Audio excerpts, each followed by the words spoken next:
Then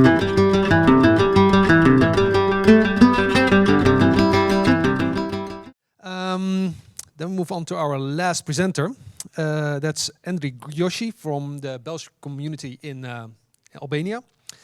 He's the head of culture at Belgian municipality, and he will present Blessings Over Bunkers, how Aphrodite taught Albanians to fall in love again with their hidden heritage.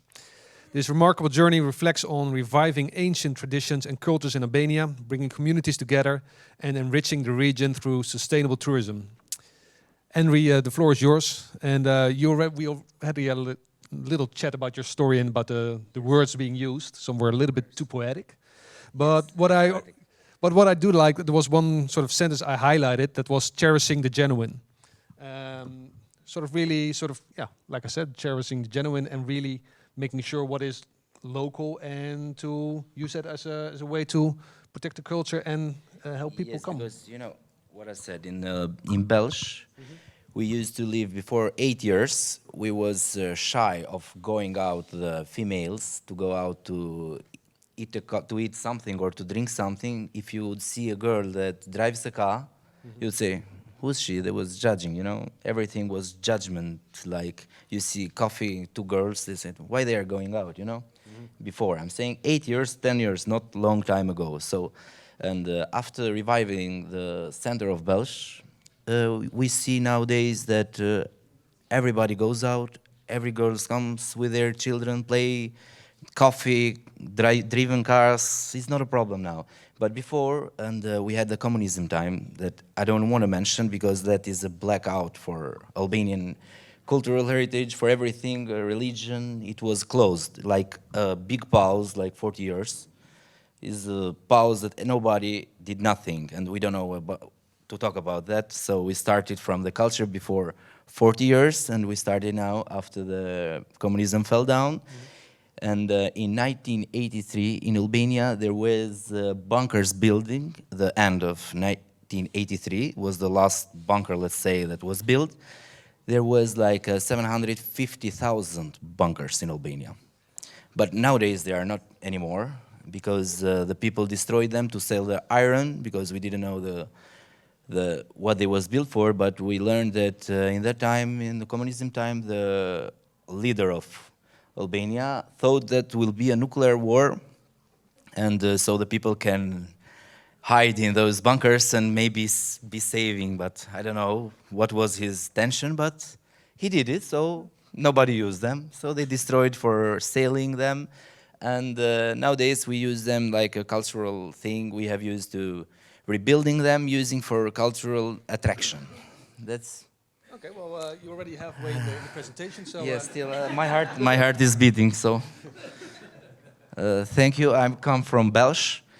Is like the smallest city in Albania or municipality, and the smallest here, I think. So I'm proud being here with you today. Sorry for because I'm a little bit emotional today in front of you all. I am in the head of the culture. We have a small office. It's like head of culture, but with 6 employees. And we have to take care of everything that happens in Belgium. We do it. So how Aphrodite taught Albanians to fall in love again and with their hidden heritage. Aphrodite, as you know, is a goddess of love and beauty. So in a lake of Safaran that is called the biggest lake in Albania, we had to talk about the Aphrodite. We was hearing just the stories because we couldn't know it because, as I said, there was a blackout. So hearing legends that there is something that everybody passing through that road throwing stuff in the lake. So throwing terracottas like you see, that is an imitation that we use nowadays, that is a symbol of what they did before, going in that lake and representing like 2 couples are getting married. They go there and they say, wish that we have a beautiful children, we have a good love together. So that's why we are based on that story. And the description of place, Belš, nestled in the heart of Albania. So that was the word that, I don't know why they written. But it lies in the center of Albania. It's with a population with 33,000 people.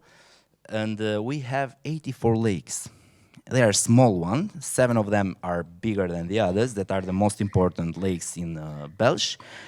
But as we said, there are many hills. The beautiful place of surrounding lakes are the hills that are crowned with olive trees. So the most of the population there are farmers and they're fishermen. So let's say most of the lakes, like 70% or 80% of them, are fishing. We can fish on them, so they are cultivating fish.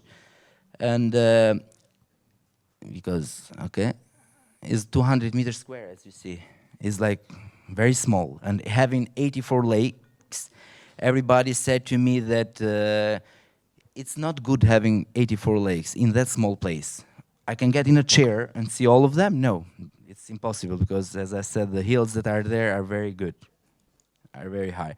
So we have some initial challenge. The initial challenge is like the cultural erosion that we spoke about, that destructive policies erased the historical religions. There was no religion in communism time in Albania because he destroyed them all, everything. He could kill if you speak with your neighbor for something about the government. So it was very difficult. Environmental impact, there was bunkers, exploitation, and deforestation harmed Belgian environment. So we had to keep it up. Now, as I said, we are a new city and we are getting the steps very fast. Identity obstacles, we have the infrastructure that now we are completely done everything about the culture. We are discovering and the historical foundings by the archaeologists. The state, lucky for us, is looking at us nowadays. They are looking to find what's in Belgium, because 300 years before Christ, we found a grave in a small mountain, because we don't have mountains, as I said, it's just hills. But if you see, we have like a kind of mountain that we call it mountain. There was found a grave of a prince. Prince of Belgium was called. Nowadays, it's not still in Belgian museum, but is in Vienna. I don't know where is it, so we will try to find an imitation.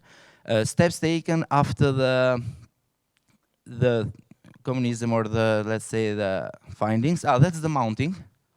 It's not a mountain, but the people tried the community of protection of the lake. By all times, some students came in the area of the lakes, in the lake of Seferan that we call. They came there just for swimming. They was in an expedition, but the first time that the lake gets that lower water level, they found the terracottas, the figures of Aphrodite. So they said, what is this? Then the archaeologists came, they found that there was an amphitheater, like a place that they was praying for the beauty to the Aphrodite. Then we started to lob for the protection, and in 2002, the Ministry of Culture granted it protected status, natural second protected status. Now it's protected, the lake.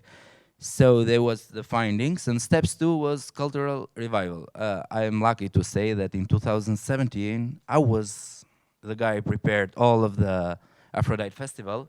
So we do a competition of beauty, because instead of the Aphrodite, beauty of Aphrodite. So we have a festival, cultural festivals, events, fairy, music, traditional wearings.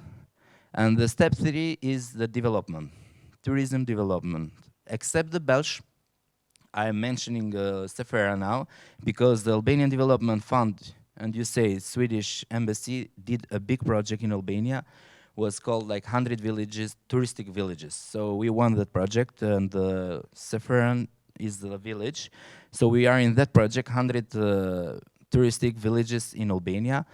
And it's very, very, very rare that now the investment was like the people that has the building, the government, they took them, the government and the USAID, they took the houses, they invested there, they did a contract with the persons, and they said that we will use it for 5 years, sorry, or 10 years, depending on the contract. So after that, it will be yours, the investment, everything. So they did a good job by taking the tourists in Belgium, because before, as I'm saying, in Belgium was the mentality for humans to look at the coffee and drive, and nowadays, before, if you see a foreigner, let's say, I'm not judging, but from Asia or from Africa, everybody will judge, everybody will speak. Look at him, look at that, look at everything.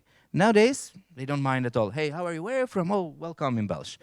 Before, they will judge and look him like that. What do you want here? So times change. Now we're getting approach about that. So we are the key factors. And in Sefern, now we have built the amphitheater, as you see. That is the Aphrodite statue. And here we do the cult of throwing the stuff for Aphrodite. So resultant future economical revival, as I said, the Belgian Lake of Sefern transformation.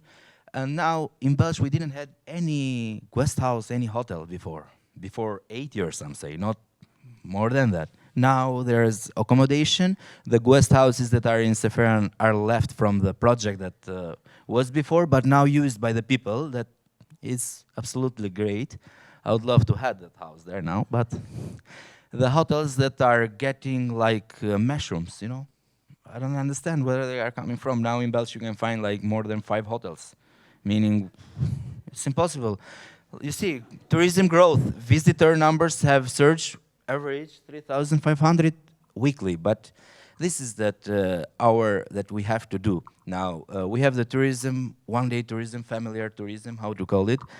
They come, they may stay one night, not anymore. Or they come just visit the lakes and they eat something, they go. So we have to have a touristical sustainability in Belgium, but we are on it, so. Cultural enrichment, so we have in the saffron. Have you heard about saffron? Yeah, it's cultivated in Albania and especially in our place in Belgium, not anywhere else in Albania, just there. And it's a family traditional that they are getting it, and it's very good to implement because we have like olive oil, saffron, and our culture like grape. We do good raki, good wine. So the olive trees, olive oil was a problem before because the people couldn't sell it to each other. Means the 1 liter was $3, €3. But nowadays you can buy it for 7. I mean, it's good, and they don't have any more olive oil because they are exporting outside Albania. So that's, thank you, and sorry for the emotions. And I invite you all in Belgium, you know, we're good hosters. Thank you very much. And thank you also for taking, especially in Albania, the lead for sustainable tourism, because Belgium is really on the forefront of leading with good practices.